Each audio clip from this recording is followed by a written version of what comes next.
Namaskar friends, welcome to another informative video. From cycle to the moon, from bullock cart to the rocket, from embarrassment to unstoppable achievements, from failure to the grand success, from respecting the culture to creating wonders, for all these, the best example is none other than our pride, Indian Space Research Organization, also popularly known as ISRO. Few days back, India celebrated the success of Chandrayaan 3. We became the first country to land safely on the south pole of the moon. This is indeed a tremendous achievement of ISRO, and became the center of attraction in the world's space. Congratulations and thank you to all our scientists, engineers, researchers, and the entire ISRO team behind this successful mission, for creating such a memorable moments for Indians. We are proud of you, ISRO. This success will be a booster to ISRO and Indian space dreams in the future. It remembers me a dialogue of KGF movie, wherein India says, "May I come in," to the list of prominent space agencies like America's NASA, Russia's Roscosmos and China's National Space Administration. Today, after the grand success, we are witnessing a different ISRO, but was ISRO same earlier too? So it's important to learn the history of ISRO and how it evolved and evolving today, to be one of the prominent space agencies in the world. So let's begin the video, but before that, if you haven't subscribed to our channel yet, please subscribe and press the bell icon for more notifications, because we keep on uploading informative videos. Dear friends, let's begin.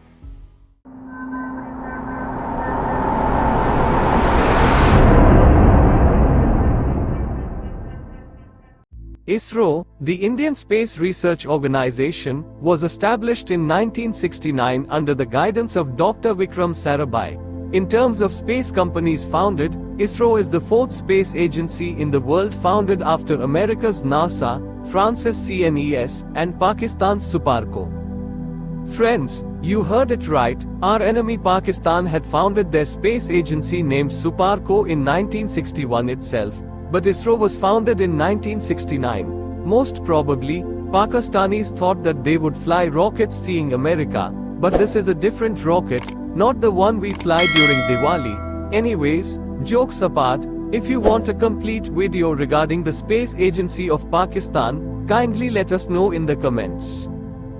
The majority of you will know that ISRO was founded in 1969. But it's important to understand the development of science and technology in India. Even before that, we must not forget a few names too, who directly or indirectly contributed to Indian science and space technology. So it will be fascinating. Watch the entire video.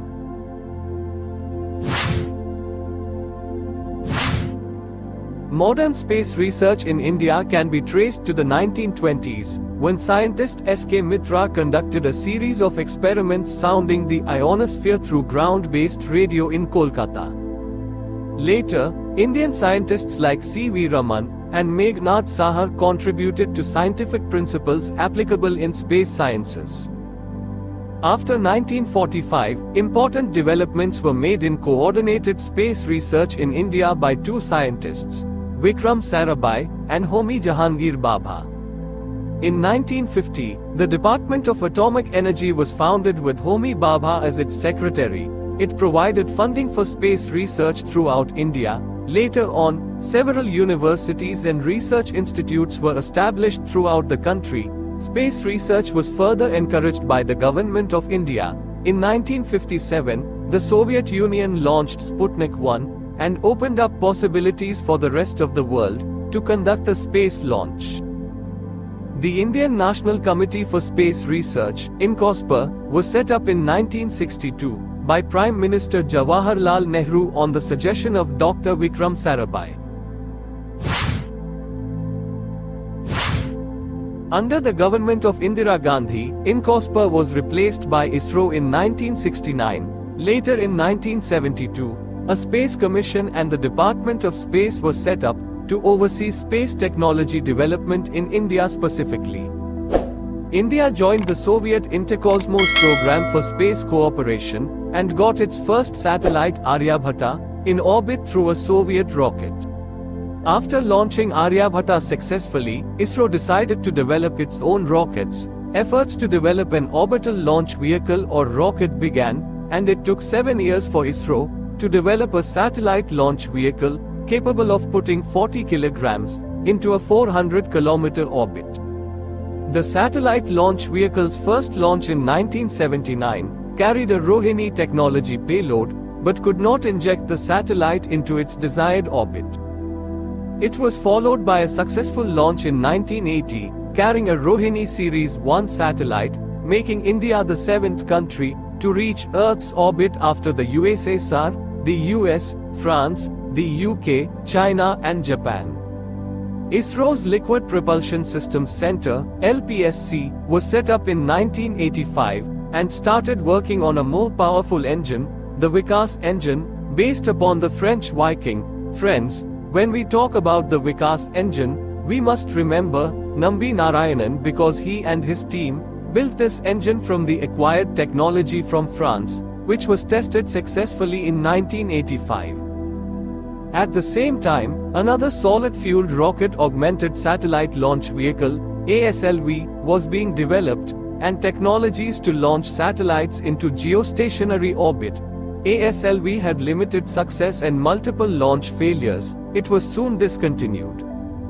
Alongside, technologies for the Indian National Satellite System of Communication Satellites and the Indian Remote Sensing Program for Earth Observation Satellites were developed, and launches from overseas initiated.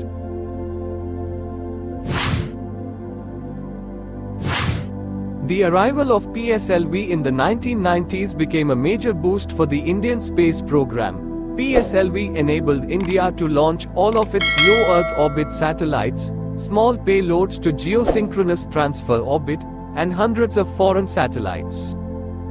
Along with the PSLV flights, the development of a new rocket, a geosynchronous satellite launch vehicle, GSLV, was going on. India tried to obtain upper stage cryogenic engines from Russia's Globcosmos, but was blocked by America from doing so.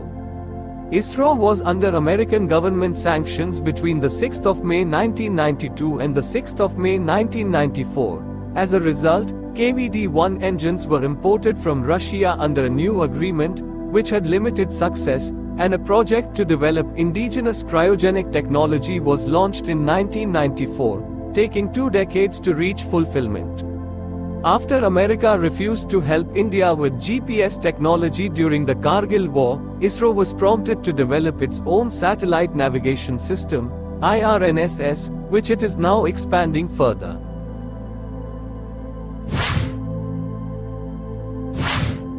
In 2003, when China sent humans into space, Prime Minister Atal Bihari Vajpayee urged scientists to develop technologies to land humans on the moon, and programs for lunar, planetary, and crewed missions were started. ISRO launched Chandrayaan-1 in 2008, purposefully the first probe to verify the presence of water on the moon, and this is the first mission that has given a hint regarding the water presence on the moon to the world. The Mars Orbiter mission, also known as Mangalyaan-1, was launched in 2013, the first Asian spacecraft to enter Mars orbit, making India the first country to succeed at this, on its first attempt. Subsequently, the cryogenic upper stage for the GSLV rocket became operational, making India the 6th country to have full launch capabilities. A new heavier lift launcher LVM-3 was introduced in 2014, for heavier satellites and future human space missions. In 2019, Chandrayaan-2 was launched but failed at the last moment, and couldn't land safely. ISRO learned from this failure, and on the 23rd of August 2023, India became the first country to successfully land a spacecraft near the lunar South Pole, as the ISRO successfully completed its third moon mission, Chandrayaan-3. Indian moon mission, Chandrayaan-3, saw the successful soft landing of its Vikram lander at 6 minutes 4 seconds, near the little explored region of the moon, in a world's first for any space program. This is indeed considered one of the greatest achievements in the world's space, because landing on the moon is not that easy, and that too at the South Pole is extremely difficult, but ISRO has done it. Friends, we have decided to give tribute to all who were mainly responsible for making Indian space exploration dreams into a reality. We must not forget these names forever. Salute to all our national heroes. If you are watching this video, kindly salute from where you are watching. The image and the name will be displayed further.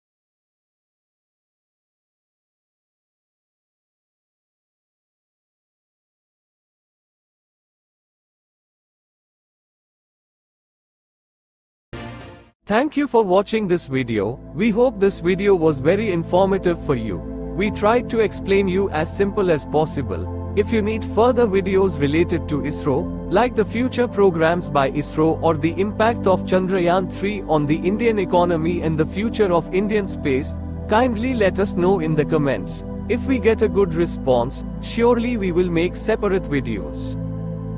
If you liked our effort, kindly hit the like button. Please don't forget to subscribe to our channel and press the bell icon. Watch all our other videos. We do research and work for you to bring out top-notch and informative videos. We guarantee you that this channel won't waste your precious time, instead will deliver knowledge to everyone. Share such informative videos with your friends and family. See you in the next video. Take care. Jai ISRO. Jai Hind.